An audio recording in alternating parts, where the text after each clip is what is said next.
Hello നമസ്കാരം, ഞാൻ mini. എല്ലാവർക്കും മിനീസ് ലൈഫ് സ്റ്റൈലിലേക്ക് സ്വാഗതം. അപ്പോൾ ഇന്നത്തെ നമ്മുടെ വീഡിയോ എന്ന് പറയുന്നത് നമ്മുടെ വീട്ടിലെ ബന്ദിപ്പൂവിനെ കുറിച്ചുള്ളതായ വീഡിയോ ആണ്. അപ്പം ബന്ദിപ്പൂവൊക്കെ നിൽക്കുന്നുണ്ടോ? അപ്പം നമ്മുടെ വീട്ടിൽ എപ്പോൾ നോക്കിയാലും ഇങ്ങനെ ബന്ദിപ്പൂക്കൾ ഇങ്ങനെ വിരിഞ്ഞ് നിൽക്കുകയാണ്. ഈ ബന്ദിപ്പൂക്കൾ എന്ന് വെച്ചാൽ നല്ലൊരു പ്രത്യേകതയാണ് കാണാനായിട്ട്. കണ്ടില്ലേ, ഇത് നല്ല ജമന്തി പൂക്കളെ പോലെ നല്ല ചെറിയ ചെറിയ ഇതളുകളാണ് നമ്മുടെ ബന്ദിപ്പൂ എന്ന് പറയുന്നത്. ഇത് നമ്മുടെ വീട്ടിൽ ഇവിടെ കിട്ടിയെന്ന് പറഞ്ഞാൽ അച്ഛൻ ബാംഗ്ലൂരിൽ നിന്ന് ഇതിൻ്റെ വിത്തുകൾ കൊണ്ടുവന്നായിരുന്നു കേട്ടോ. അപ്പം അത് നോക്കി എന്ത് രസമാണെന്നുണ്ടോ.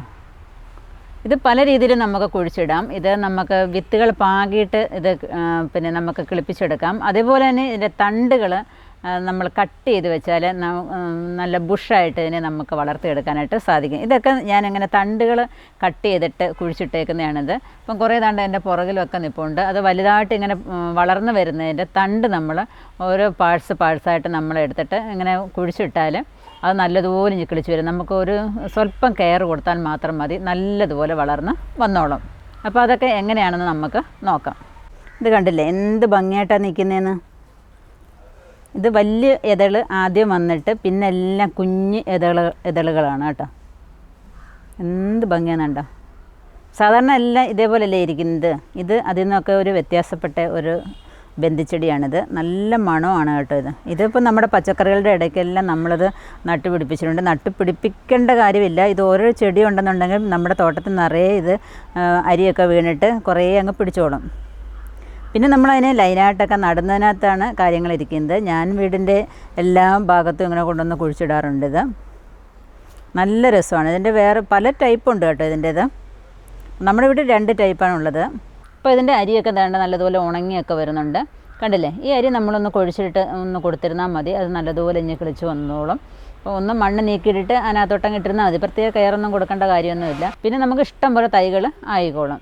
അതെല്ലാം ഇങ്ങനെ ഉണങ്ങി നിൽക്കുകയാണ്. നിങ്ങൾക്ക് വിത്തുകൾ ആവശ്യമുണ്ടെന്നുണ്ടെങ്കിൽ പറഞ്ഞാൽ മതി, നമ്മൾ അയച്ചു തരുന്നതായിരിക്കും. കണ്ടില്ലേ, ഇത് കുഴിച്ച് നമ്മൾ ഗ്രോ ബാഗിനകത്തോ ചട്ടിക്കകത്തോ അല്ലെങ്കിൽ മണ്ണിനകത്തോ ഇട്ടിരുന്നാൽ കുറേ തൈകൾ ഇതിനകത്ത് ഉണ്ടായിക്കോളും. ഇതാണ് ഇതിൻ്റെ വിത്തുകൾ. അപ്പോൾ അതാണ്ട് ബന്ദിയുടെ വേറൊരു ടൈപ്പാണിത്. ഇത് മൊത്തത്തിൽ ഇങ്ങനെ ഇതളുകളാണുള്ളത്. കണ്ടോ, ഇത് തമ്മിൽ ഒരുപാട് വ്യത്യാസമുണ്ട്. ഇത് നല്ല കുഞ്ഞ് ഇതള് ഇതുണ്ടല്ലേ, ഇതിങ്ങനെ പിരിപിരെന്നും പറഞ്ഞുകൊണ്ടിരിക്കും. ഇത് ഇതളുകളായിട്ടാണുള്ളത്. നല്ല കളറാണ് നിൽക്കുന്നതാണ്. ഞാൻ ഈ അരുവിലെല്ലാം ഇങ്ങനെ കൊണ്ടുവച്ചിരിക്കുകയാണ്. എങ്ങോട്ട് നോക്കിയാലും നല്ല പൂക്കളായിക്കോട്ടെ എന്ന് കരുതി. നമ്മൾ ഇച്ചിരി വളമൊക്കെ ഇട്ട് കൊടുക്കാമെന്നുണ്ടെങ്കിൽ നല്ല മുട്ടൻ പൂക്കളായിരിക്കും ഇതിനകത്തെല്ലാം പിടിക്കുന്നത്. ഞാൻ ഇടയ്ക്ക് ജൈവ സ്ലറിയൊക്കെ കൊണ്ടുവന്ന് ഒഴിക്കാറുണ്ട്. പിന്നെ നമ്മുടെ ചെടികൾക്കൊക്കെ വേസ്റ്റൊക്കെ അടിച്ച് കലക്കി ഒഴിക്കുമ്പോഴൊക്കെ അതൊഴിക്കാറുണ്ട്. ചിലപ്പോഴും നമ്മൾ ഈ കഞ്ഞിവെള്ളത്തിൽ പിന്നെ കടലപ്പിണ്ണാക്ക് ഒളിപ്പിച്ചത് അത് എല്ലാ ചെടികൾക്കും ഒഴിക്കുമ്പോഴെല്ലാം എല്ലാ ചെടികൾക്കും സ്വല്പം ഇത് ഒഴിച്ചു കൊടുക്കാറുണ്ട്. അപ്പോൾ അവർ അതിൻ്റേതായ സന്തോഷം തിരിച്ചും കാണിക്കുന്നുണ്ട്. എല്ലാത്തിനും ഇഷ്ടം പോലെ പൂക്കളും ഒക്കെ നിൽപ്പുണ്ട്. അപ്പോൾ ഇതിൻ്റെ ഒരു കുഴപ്പമെന്ന് പറഞ്ഞാൽ ഇത് ഇച്ചിരി വളർന്നു കഴിഞ്ഞാൽ പിന്നെ അങ്ങ് ചാഞ്ഞങ്ങ് പോകും. പ്രത്യേകിച്ച് ഒരു മഴയോ കാറ്റോ പെയ്യുകയെന്നുണ്ടെങ്കിൽ എല്ലാം കൂടെ ചാഞ്ഞിഞ്ഞ് കിടക്കും. അതിൻ്റെ കമ്പൊക്കെ കുത്തി വെച്ച് കൊടുക്കുകയെന്നുണ്ടെങ്കിൽ അത്യാവശ്യം നിവർന്ന് നിൽക്കും. ഒരു കെട്ടൊക്കെ കെട്ടി കൊടുക്കണം, എങ്കിൽ മാത്രമേ അത് നിവർന്ന് നിൽക്കുകയുള്ളൂ. അല്ലെങ്കിൽ അത് ചാഞ്ഞങ്ങ് കിടക്കും. പിന്നെ അതിൻ്റെ ചന്തമൊക്കെ അങ്ങ് പോകും കേട്ടോ. അപ്പോൾ നമ്മളിതിൻ്റെ കൊമ്പുകൾ നമുക്ക് മാറ്റി നടണമെന്ന് വെച്ചാൽ നമുക്ക് ദാണ്ട് ഓരോ മുട്ടുകൾ വെച്ചിട്ട് നമുക്ക് കട്ട് ചെയ്യാം. ഇപ്പോൾ ഈ മുട്ടുകളും വേണമെന്നുണ്ടെങ്കിൽ കുറച്ചവിടെ നിർത്തിക്കൊണ്ട് നമ്മൾ ഇത്രയും കട്ട് ചെയ്ത് മാറ്റിയിട്ട് ഇത് നമുക്ക് കൊണ്ടുവന്ന് കുഴിച്ചിടാം. അപ്പോൾ അത് പെട്ടെന്ന് വേര് കിളിച്ചോളും. അപ്പോൾ നമ്മൾ ചാഞ്ഞ് കിടക്കുമ്പോൾ തന്നെ അവിടെ തന്നെ കിടന്ന് നല്ലതുപോലെ വേര് വന്നിട്ട് കുറേ ശിഖരങ്ങൾ ആവുന്നതാണത്. അപ്പോൾ ഇത് ഇത്രയും കട്ട് ചെയ്തിട്ട് നമുക്ക് കൊണ്ടുവന്ന് നല്ലതുപോലെ മണ്ണ് ഇളക്കമുള്ള മണ്ണിനകത്ത് കൊണ്ടുവന്ന് കുഴിച്ചിട്ടാൽ നല്ലതുപോലെ കിളിച്ച് വരും. നമ്മൾ ഒരു അത്യാവശ്യം കെയറും കൂടെ കൊടുത്താൽ മാത്രം മതി, ഇഷ്ടം പോലെ പൂക്കളുണ്ടാകും. നമുക്ക് ചട്ടിയിൽ വേണമെങ്കിൽ നല്ല സുന്ദരമായിട്ട് നമുക്കത് വളർത്തിയെടുക്കാം.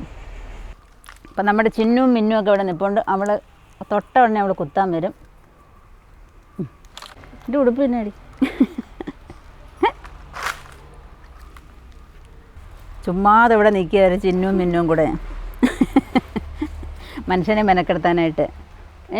ആന്നോന്ന് ഇത് നമ്മുടെ മിന്നുകുട്ടി. മിന്നുവിന് പിന്നെ ദേഷ്യമൊന്നുമില്ല.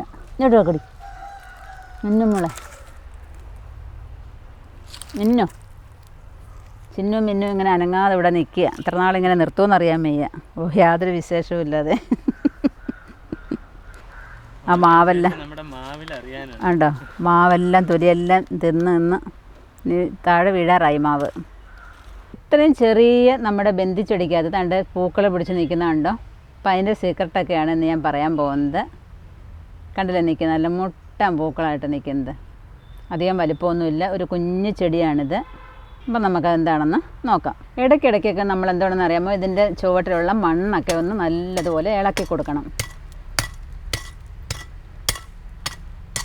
എന്നിട്ട് നമ്മൾ നമ്മുടെ വീട്ടിൽ കലക്കി വെച്ചിരിക്കുന്നതായ ജൈവ സ്ലറി ഉണ്ടല്ലോ, ഇതിൻ്റെ ചുവട്ടിൽ ഓരോ ഗ്ലാസ് വീതം ഡൈല്യൂട്ട് ചെയ്ത് കൊണ്ടുവന്ന് ഒഴിച്ചു കൊടുക്കണം. ആഴ്ച ഒരു പ്രാവശ്യമൊക്കെ ഒഴിച്ചാൽ മതി, അല്ലെങ്കിൽ 2 പ്രാവശ്യം ഒഴിച്ചാലും ഒരു കുഴപ്പവും ഇല്ല. നമ്മുടെ എല്ലാ ചെടികൾക്കും നമ്മൾ ഇങ്ങനെ ഒന്ന് മണ്ണിളക്കി കൊടുക്കാമെങ്കിൽ ഉണ്ടല്ലോ, അതൊരു പ്രത്യേക വളർച്ച തന്നെയാണ് നമ്മുടെ എല്ലാ ചെടികൾക്കും ഉണ്ടാകുന്നത്. അതുപോലെ തന്നെ നല്ല ഫലവും നമുക്കതിൽ നിന്ന് കിട്ടുകയും ചെയ്യും. ഇതൊക്കെ നമ്മൾ അരി പാകിയിട്ട് പിന്നെ ഞാൻ പറിച്ച് നട്ടിരിക്കുന്നതാണിത്. ഇപ്പം 2 ദിവസം തന്നെ മഴയില്ല, അതിൻ്റെ തറയെല്ലാം നല്ല കല്ല് പോലായിട്ടുണ്ട്. ഇടയ്ക്കൊക്കെ നമ്മളിങ്ങനെ മണ്ണൊന്ന് ഇളക്കിയിട്ട് കൊടുക്കുക, പാറക്കല്ല് മാതിരിയായി. അപ്പം നിങ്ങൾക്ക് എല്ലാവർക്കും അറിയാം, നമ്മളൊരു ജൈവ സ്ലറിയൊക്കെ ഉണ്ടാക്കി നമ്മുടെ ചെടികൾക്കും പച്ചക്കറികൾക്കും എല്ലാം ഒഴിക്കുന്ന കാര്യം. അപ്പം തീർച്ചയായിട്ടും നിങ്ങളിനി ആരെങ്കിലും ആ ജൈവ സ്ലറി ഉണ്ടാക്കാത്തവരുണ്ടെന്നുണ്ടെങ്കിൽ നിങ്ങൾ പെട്ടെന്ന് തന്നെ ചെയ്തോണം കേട്ടോ. കാരണം അത്ര എഫക്റ്റാണ് നമ്മുടെ ചെടികൾക്കെല്ലാം കിട്ടുന്നത്. അതിൻ്റേതായ ഗുണവും കിട്ടും നമുക്ക്. അത് ആ ചെടികൾക്ക് കാണാൻ നല്ലൊരു ഉന്മേഷവും നല്ല പ്രസരിപ്പുമായിരിക്കും ആ ചെടികൾക്കെല്ലാം, നമ്മുടെ പച്ചക്കറികൾക്കും എല്ലാം. അപ്പം പിന്നെ തീർച്ചയായിട്ടും നിങ്ങളത് ചെയ്യുക. നിങ്ങൾ കാണാത്തവരുണ്ടെന്നുണ്ടെങ്കിൽ അതിൻ്റെ ലിങ്ക് ഡിസ്ക്രിപ്ഷൻ ബോക്സിൽ കൊടുത്തേക്കാം. നിങ്ങൾ അത്ര ഗുണമുള്ളതുകൊണ്ടാണ് ഞാൻ പറയുന്നത് നിങ്ങളത് ചെയ്ത് നോക്കണമെന്ന് പറയുന്നത്. പിന്നെ അത് തന്നെയാണ് ഞാൻ ഈ ചെടികൾക്കും എൻ്റെ പച്ചക്കറികൾക്കും ഒക്കെ ഉപയോഗിക്കാറുള്ളത്. പിന്നെ പല വളങ്ങളും ഉണ്ടല്ലോ, നമ്മുടെ കിച്ചൺ വേസ്റ്റുകൾ പല രീതിയിൽ നമ്മൾ ഉപയോഗിക്കാറുണ്ട്. അങ്ങനെയൊക്കെ നിങ്ങൾ ചെയ്ത് നോക്കാമെങ്കിൽ നമ്മുടെ ചെടികളൊക്കെ വളരെ പെട്ടെന്ന് നല്ലതുപോലെ പുഷ്ടിപ്പെട്ട് വരും. നിങ്ങൾക്കറിയാം, ഞാനിപ്പോൾ അധികം നാളൊന്നും ആയിട്ടില്ല ഇവിടെ ഈ പൂച്ചെടി ഈ ഗാർഡനൊക്കെ തുടങ്ങിയിട്ട് കുറച്ച് നാളായതേ ഉള്ളൂ. എങ്കിലും വളരെ പെട്ടെന്ന് നമുക്ക് ഈ ചെടികളൊക്കെ ആയതിൻ്റെ കാരണം എന്ന് പറയുന്നത് നമ്മുടെ നോട്ടം, ഒന്നാമത് കെയർ വേണം. ഞാൻ രാവിലെ എഴുന്നേറ്റാൽ ഇവരുടെ അടുത്തെല്ലാം പോയി അവരുടെ ക്ഷേമം അന്വേഷിച്ചിട്ട് മാത്രമേ ഉള്ളൂ ബാക്കി കാര്യം. എങ്കിൽ മാത്രമേ അതൊക്കെ നല്ലതുപോലെ തിരിച്ചും നമ്മളെയും സ്നേഹിക്കുകയുള്ളൂ. നല്ല പൂക്കളൊക്കെ ഇങ്ങനെ വിരിഞ്ഞ് നിൽക്കുമ്പോൾ തന്നെ നമുക്ക് എന്ത് സന്തോഷമാണ് കാണാൻ നമ്മുടെ മുറ്റത്ത്. അതുതന്നെ ബട്ടർഫ്ലൈ ഒക്കെ ഇങ്ങനെ പറന്ന് നമ്മുടെ മുറ്റത്തൊക്കെ നോക്കുമ്പോൾ എപ്പോഴും ബട്ടർഫ്ലൈ ആണ്, നല്ല രസമാണ്. അപ്പം തീർച്ചയായിട്ടും നിങ്ങളും ഇതേപോലെയൊക്കെ ഒന്ന് ചെയ്ത് നോക്കിയാൽ പെട്ടെന്ന് തന്നെ നമ്മുടെ മുറ്റത്തൊരു ഗാർഡൻ നമുക്ക് സംഘടിപ്പിക്കാനായിട്ട് സാധിക്കും. അപ്പം നിങ്ങൾക്ക് ഈ ബന്ധിച്ചെടിയുടെ വീഡിയോ ഇഷ്ടപ്പെട്ടു എന്ന് വിചാരിക്കുന്നു. ഇഷ്ടപ്പെട്ടു എന്നുണ്ടെങ്കിൽ ലൈക്ക് ചെയ്യാനും ഷെയർ ചെയ്യാനും അതേപോലെ തന്നെ സബ്സ്ക്രൈബ് ചെയ്യാനും ഒട്ടും മറക്കരുതേ. സബ്സ്ക്രൈബ് ചെയ്യുമ്പോൾ തൊട്ടടുത്തുള്ള ബെല്ലൈക്കനോട് ഒന്ന് ക്ലിക്ക് ചെയ്താൽ ഞാനിടുന്ന വീഡിയോസിൻ്റെയൊക്കെ നോട്ടിഫിക്കേഷൻ യഥാസമയം നിങ്ങൾക്ക് വരുന്നതായിരിക്കും. അതുപോലെ തന്നെ ഫേസ്ബുക്ക് പേജിലും എൻ്റെ വീഡിയോസൊക്കെ നിങ്ങൾക്ക് കാണാവുന്നതാണ്. അപ്പോൾ അവിടെയും കൂടെ നിങ്ങളൊന്ന് ഫോളോ ചെയ്യുക. നന്ദി, നമസ്കാരം.